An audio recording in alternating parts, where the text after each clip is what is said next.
Have you ever wondered why two men can reach 100 years old, breathe the same air, live under the same sky, and yet one spends his final decades burdened by illness, while the other wakes each morning clear-minded, steady on his feet, and still curious about the day ahead?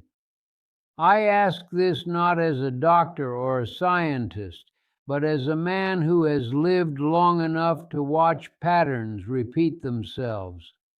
I am 100 years old now. I have buried friends who were stronger than me at 40. I have outlived men who had better doctors, better money, and better genetics, at least on paper.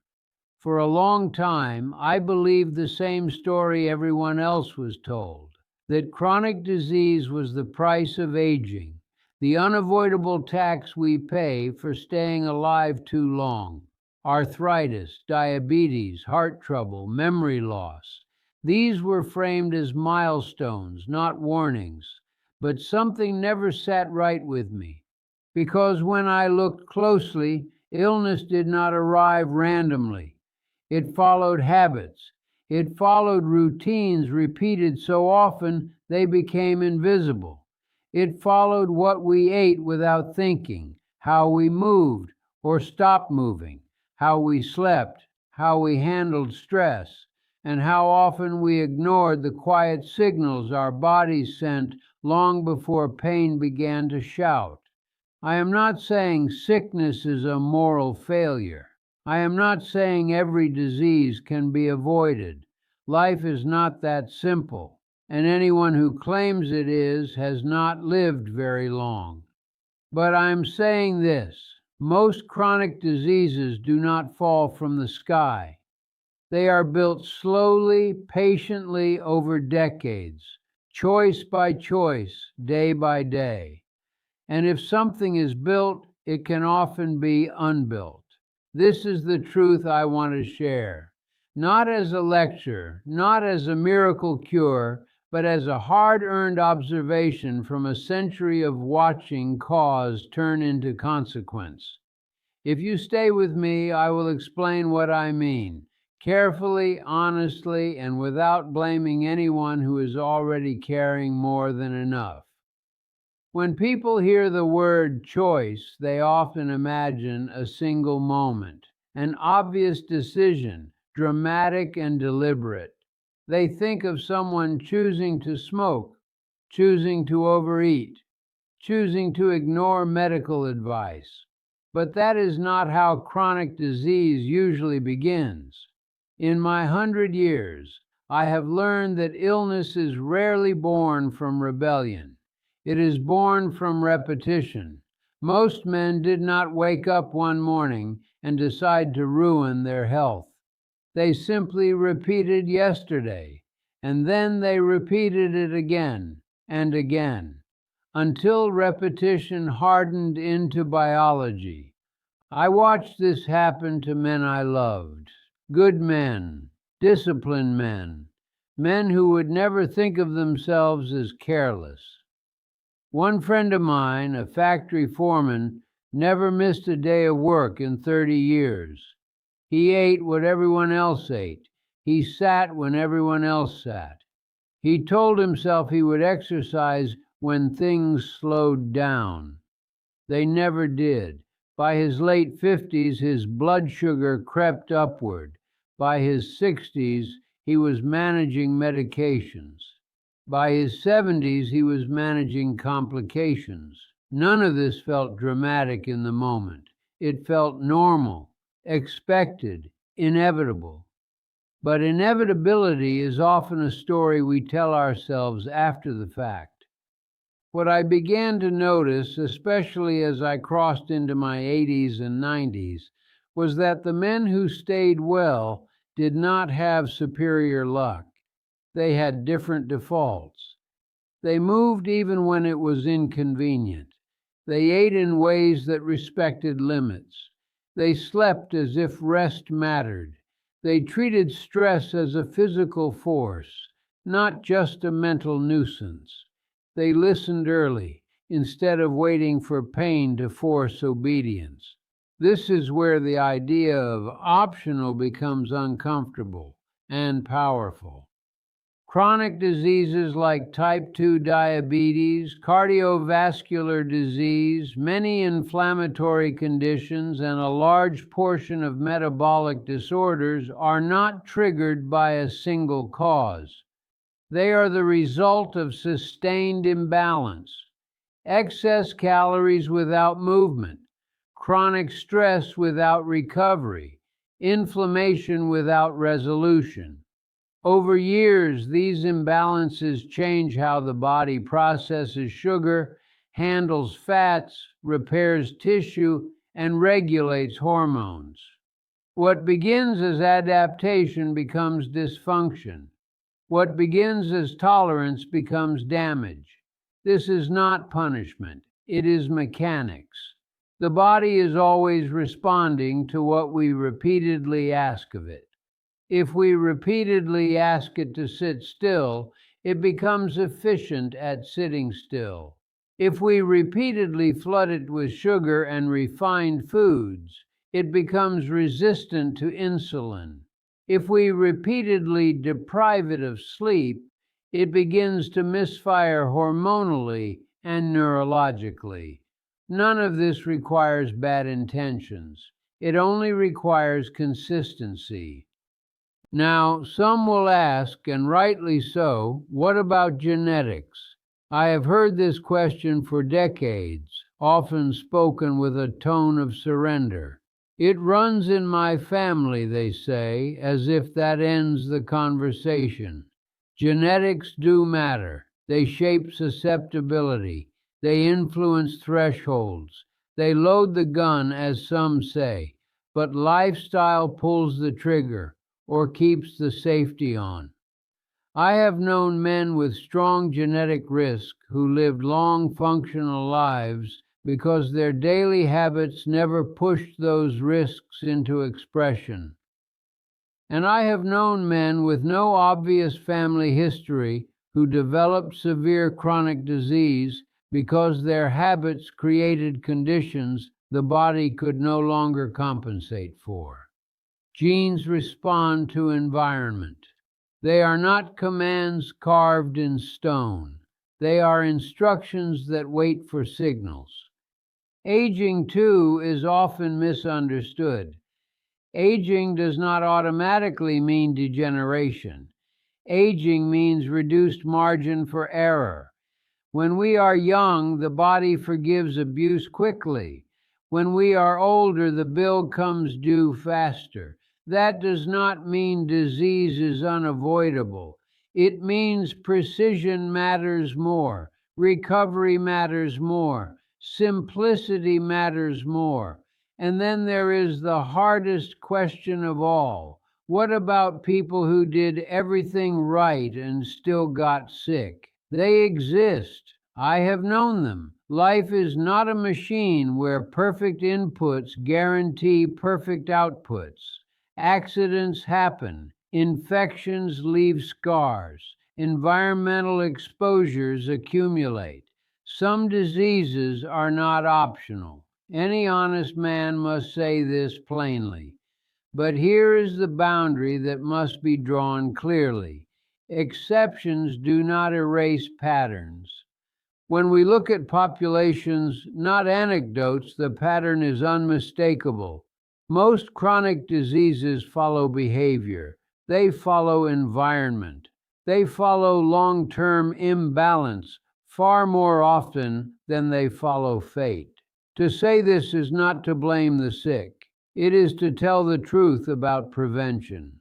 Medicine, for all its brilliance, enters the story late. It manages consequences. It slows progression. It saves lives in crisis. But it does not usually rewrite the upstream causes. That work happens quietly, daily, far from hospitals and prescriptions. It happens in kitchens, bedrooms, sidewalks, and moments of stress no one else sees. When I say optional, I do not mean easy. I do not mean guaranteed. I mean influenceable. I mean that for most men, most of the time, the trajectory toward chronic disease is not forced upon them. It is negotiated over years, through habits so ordinary they feel harmless. I have lived long enough to see this negotiation play out again and again. The body whispers before it screams. It sends signals: fatigue, stiffness, weight gain, poor sleep, rising numbers on a lab report. Ignored, these whispers become symptoms. Symptoms become diagnoses. Diagnoses become identities. But listened to early, they become course corrections. This is where responsibility enters, not as guilt, but as power, not as condemnation, but as opportunity. To recognize that while we cannot control everything, we control far more than we were taught to believe. And that realization changes how a man lives the rest of his life. When people hear that chronic disease may be optional, they often expect a list of rules. Eat this, avoid that, do exactly these 5 things, and you will be safe. I have lived too long to believe in formulas. Life is not obedient to checklists. What I can offer instead is something more honest. Patterns I have watched protect men's health across decades, and patterns I have watched quietly dismantle it. Optional does not mean effortless, it means intentional. The men who aged well did not chase extremes. They did not wait for motivation. They built lives that made healthier behavior the default rather than the exception. Movement, for example, was not something they did a few times a week. It was something their bodies expected. They walked because walking was how they got places. They stood because sitting too long felt wrong. Their joints stayed usable not because they exercised heroically, but because they were never idle for too long. I have seen what happens when movement disappears. Muscles weaken, yes, but more importantly, regulation collapses. Blood sugar control worsens. Circulation slows. Inflammation rises. The body was designed to move in order to manage energy. Remove movement, and medicine must later step in to manage the consequences. This is not theory, it is observation repeated across generations. Food followed a similar pattern. The healthiest men I knew did not count calories or follow trends. They ate simply and consistently. Meals had limits. Portions ended before discomfort began. Sugar was not constant. Highly processed foods were occasional, not daily. This did not make them perfect, it made them stable. Their bodies did not live in a constant state of metabolic negotiation. I watched others eat without boundaries, not out of indulgence, but out of habit. Snacks without hunger, sweets as routine, large meals followed by stillness. Over time, the body adapted by becoming resistant. Blood sugar rose, fat accumulated where it did not belong. Inflammation became chronic. Disease arrived years later, wearing the disguise of aging. Sleep, too, revealed its quiet power. Men who respected sleep aged differently. Their minds stayed sharper, their moods steadier, their recovery faster. Men who treated sleep as optional paid for it slowly, then all at once. Hormones fell out of balance, appetite dysregulated, blood pressure climbed, memory faltered. No pill ever fully restored what years of poor sleep eroded. Stress may be the least respected factor and the most dangerous. I have seen strong men survive hardship, and I have seen them unravel under chronic tension that never resolved. Stress that is not discharged becomes inflammation. It becomes hypertension. It becomes disease of the heart and mind. The men who lived longest learned how to release pressure. They walked, they breathed, they spoke honestly, they rested without guilt. This was not weakness, it was maintenance. Now let me be precise about responsibility. To say disease is often optional is not to say people choose to be sick. No one chooses pain. But many choose patterns without understanding their destination. Responsibility begins not at diagnosis, but at awareness. Once a man understands that his daily habits are not neutral, he gains leverage.